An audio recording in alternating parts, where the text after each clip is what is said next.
Hello and welcome to Spotlight with Sandhya. This is a new series called Leadership Decoded. Over the years, as a journalist, I've interacted with leaders across spheres: politics, culture, business, you name it.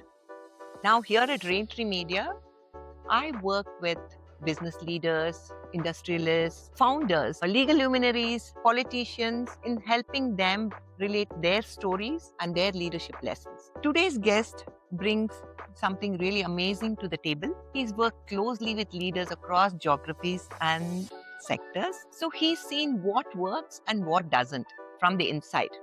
So let's welcome Paddy Rao. So nice of you to join us. You work with leaders from our own Infosys, with GE, and then you've been working with startups too. Have you ever seen anyone who succeeds by following their job description? First of all, thank you for the opportunity to talk to all of you, listen to you as well. Do people succeed, leaders succeed with a well-defined job description? Oh, of course they do. But if we are talking about leaders who transform the organization, who give a growth which is totally unexpected, they just cannot follow your job description because it does not exist. That's what I would say. And if I may give an example, I was working in GE when founders of Infosys, one of them was very keen that I should join them. We had several conversations. Finally, I agreed to join Infosys. And when I met Nayan Murthy and Shivalal, the founders, and asked them, all right, what do you want me to do? Where is the job description? Their answer was really amazing. I never forgot. It's a great lesson in management and leadership. They said, if you want to be an operational manager, we are an ISO company, therefore we can give you 4-page JD. If you want to be a transformation leader, there's only one-line description. Go out, find out what needs to be done, and do it. That's the one-line description with which I, believe it or not, that is the only one-line description I got and joined. And after that, the amount of transformation we have done in Infosys, particularly in what we call as making the delivery engine robust, because they were adding thousands of people every month. In spite of the shock, how does the delivery quality maintain? We did a wonderful journey there. Therefore, if you want to be a transformation leader, there is absolutely no job description for you. Okay, so you basically answered my next question, which was going to be about how leaders manage and leaders transform. So let's move to the next one. You work with leaders who actually transform the organizations, right? When we met earlier, when we were having a chat, and I talked to you about the shock that could work for an organization or it couldn't work. And we, of course, talked about the Infosys example when they did get a CEO who wanted to transform it and it didn't work. So, what are the different playbooks and what works and what doesn't work? Like I said, a person who is trying to transform as a leader, there are no job description. And by definition of a transformation, it means you're doing something, you're creating something which never existed before. Otherwise, it won't be a transformation, in which case there is no playbook at all. So the leaders who transform organization, actually they dig into themselves, their own life experience, professional and personal, and whatever they have learned. And then from that, they create a vision. And more importantly, they create a raw courage to walk the path. For example, whether it's true or not, supposing you're Moses. Okay. You crossing the Red Sea and the king is coming with an army. And if you want to tell your followers, thousands of them, follow me, I will part the Red Sea and cross the sea. Do you think they had a playbook? Nobody would imagine that. Therefore, transformation means no playbook. The source is within you. I see. Okay, Paddy, you've also written that book, Elephants on the Chip. And in that you say that leaders need counterintuitive principles.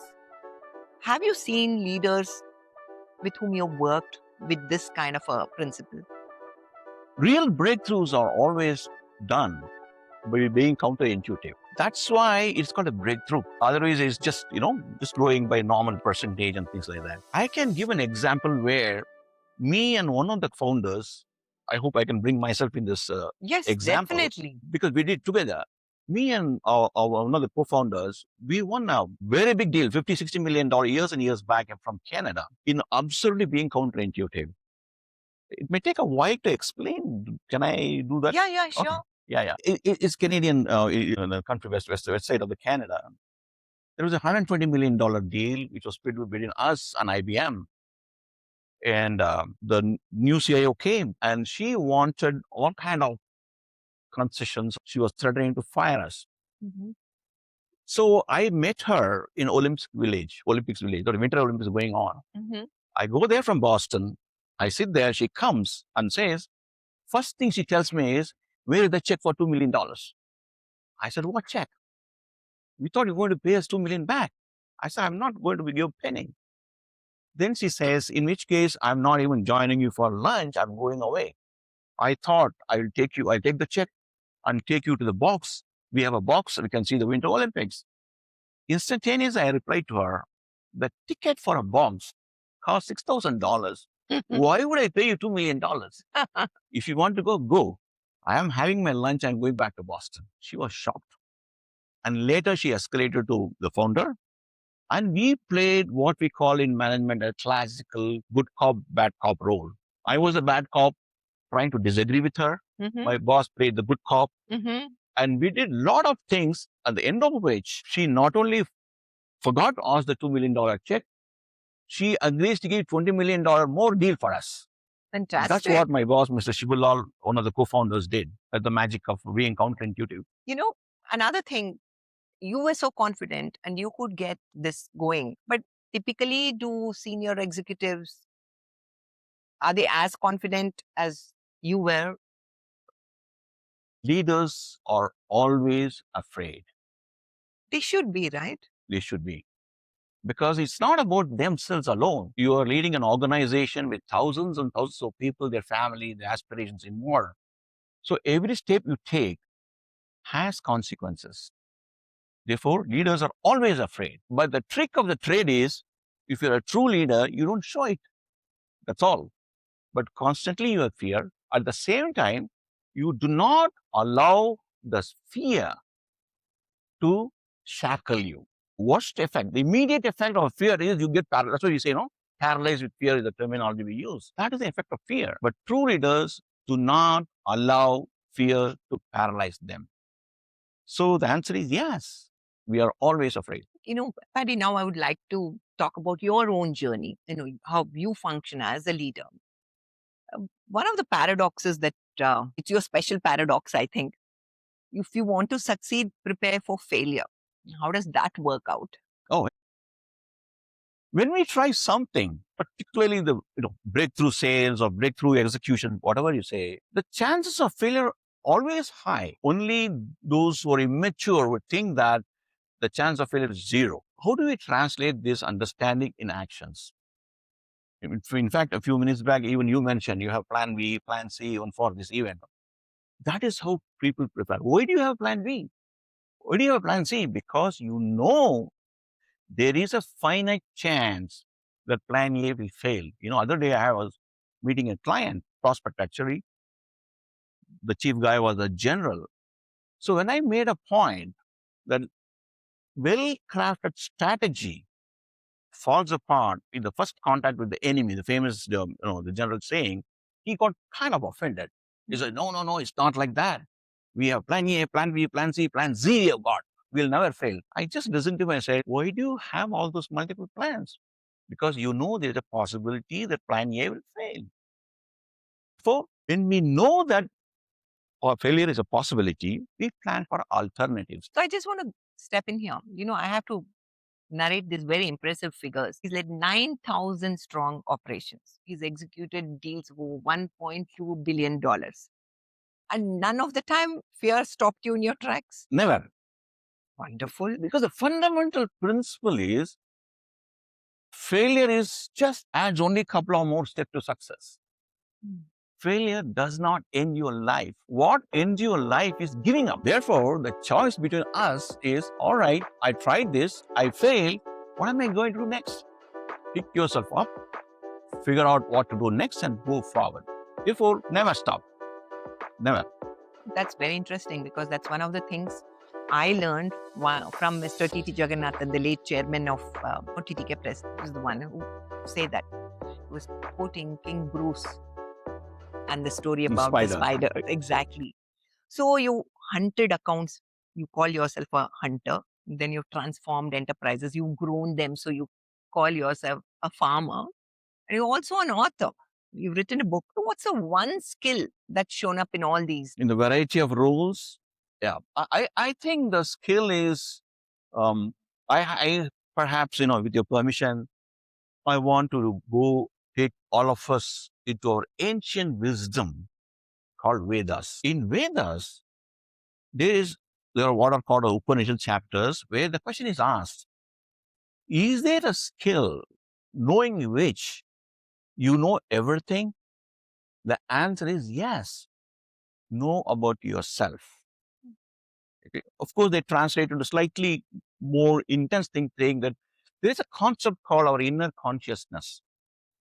In Sanskrit, they call it as Brahman. Prajnanam Brahman is what they say.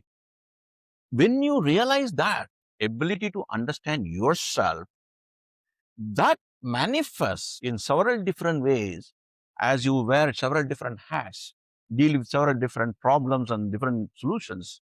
That is what we would call it as a knowledge of the knowledge. That is the skill you should get. Okay, that's interesting. In fact, I was going to ask, that was one of the questions that I was going to ask you, because you mentioned to me that you're writing books which involve our, Hindu philosophy. You're delving deep into it. Are they going to be connecting somehow with leadership, or are they different kind of books? Okay. Um, Seemingly they'll be different because the whole genre is different. It's Okay. about trying to evaluate. For example, one of the books I call it as Russell's Teapot. You can Google and find out what is Russell's Teapot. There I'm trying to look at, are Vedas and Puranas mere theology? Hmm. I ask this question. The answer is emphatic no. There is so much science.